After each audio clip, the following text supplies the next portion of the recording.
Good guys and bad guys. It's getting harder and harder to tell the difference.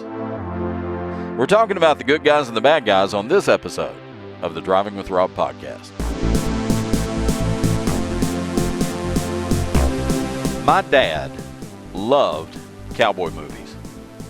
Loved them, loved them, loved them. He even read the Louis L'Amour cowboy novels. He just loved cowboys. He just had a thing for cowboys. And, of course, the biggest cowboy movie star was John Wayne. He liked John Wayne, so I like John Wayne. But Pop said his favorite cowboy was Glenn Ford. I didn't understand it, but Pop liked Glenn Ford and was a big Glenn Ford fan. And any time there was a Glenn Ford cowboy movie on, Pop was watching it. And Pop also liked the Clint Eastwood cowboy movies. But I think I liked Clint Eastwood more than Pop did. Clint Eastwood was the next generation cowboy. See, in Pop's day, when he was going to the movies to watch the cowboy pictures, you always knew who the good guys were because the good guys wore white hats. Bad guys wore black hats. So pretty much, without even thinking about it, you knew who you were rooting for in this movie. All the guys with the white hats were the good guys. The sheriff, the marshal, the deputies, the guys on the posse, all these guys wore white hats.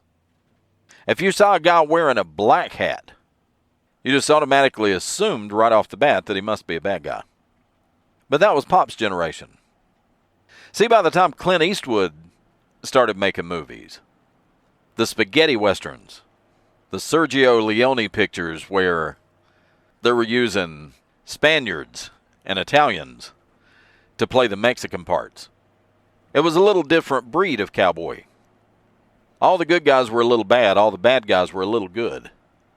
And it wasn't the John Wayne cowboy, where the good guys were always good. Everything they did, everything they said, was good. By the 1970s, the lines had started to get blurred. But one thing that never changed was cowboy never took his hat off. And he never ran out of bullets. He could take that 6-shooter and shoot 20 times and never reload. But it was the movies. But back then, in that generation, you had a clear idea of who the good guys and the bad guys were. And this was the World War II generation, where the whole nation had to pull together for the war effort. And one thing you knew for sure is all the Americans were heroes, and all the Germans and the Japanese were bad guys.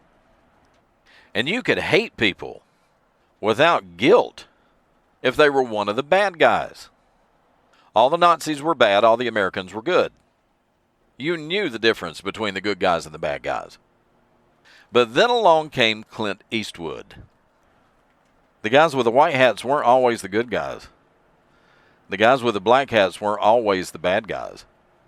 You think about the movie The Good, the Bad, and the Ugly, or The Outlaw, Josie Wales. Even the good guys were a little bit bad. But the movies kind of reflected the culture. The Outlaw Josie Wales came out right around 10 years after the Kennedy assassination, and came out just after all the Vietnam anti-war protests, and just a few years after Martin Luther King was shot, Bobby Kennedy was shot, and the whole culture was in a turmoil and an uproar. And people had kind of gotten to the point where they didn't trust anybody, even the good guys. And we're kind of in a similar situation now, where you can't always tell who the good guys and the bad guys are. The lines have gotten blurred. There's no clear distinction between friend and enemy. And we're kind of in the situation where people have fully embraced the enemy of my enemy is my friend, where society is more prone now to joining together based on what they're against rather than what they're for. And you have groups of people who would never have joined together before, joining forces because they believe they have a common enemy. You don't really hear in this political year, we need to do this, we need to do that for the good of the country, or for the good of society, or for the good of mankind.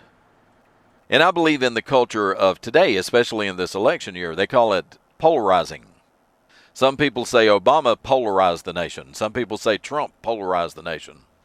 And I really think that it's people trying to get back to who are the good guys and who are the bad guys. Who can you trust? Who can you not trust? What you're hearing out of the politicians is, I'm not as bad as him. Yeah, I may not be good, but I'm not as bad as that guy. Because there's no longer a clear-cut picture as to who is my enemy and who is my friend.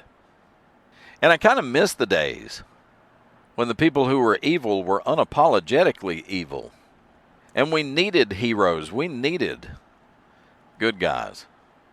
So I kind of miss the days when the bad guys wore the black hats and the good guys wore the white hats. Because then you knew who you could trust.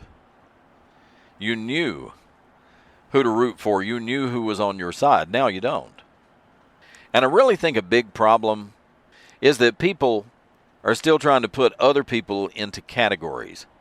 This group is bad, therefore every member of the group is bad. This group is good, therefore every member of the group is good. And people have a hard time embracing the individuals. This person is a good guy or a bad guy. It's a hard thing for people to embrace. He's one of the good guys. He's one of the bad guys. Because everybody still wants to group people together into categories. If you're a member of this group, you're one of the good guys. If you're a member of that group, you're one of the bad guys. And I wish we could get to a place in our culture where I can decide whether or not I like you personally without associating you with somebody else. And you could decide whether or not you like somebody based on what they do rather than what the group they belong to does. And we could get rid of the us versus them mentality. And if we can ever get to that point, then political parties go away, hate groups go away, and I think then we could disagree and still be friends without saying he's a good guy or a bad guy. I like him. He's my friend. And for me, that makes him one of the good guys. And that's the podcast for today. I hope you liked it. You can leave me a comment, share it with friends. I'll talk to you next time. Bye now.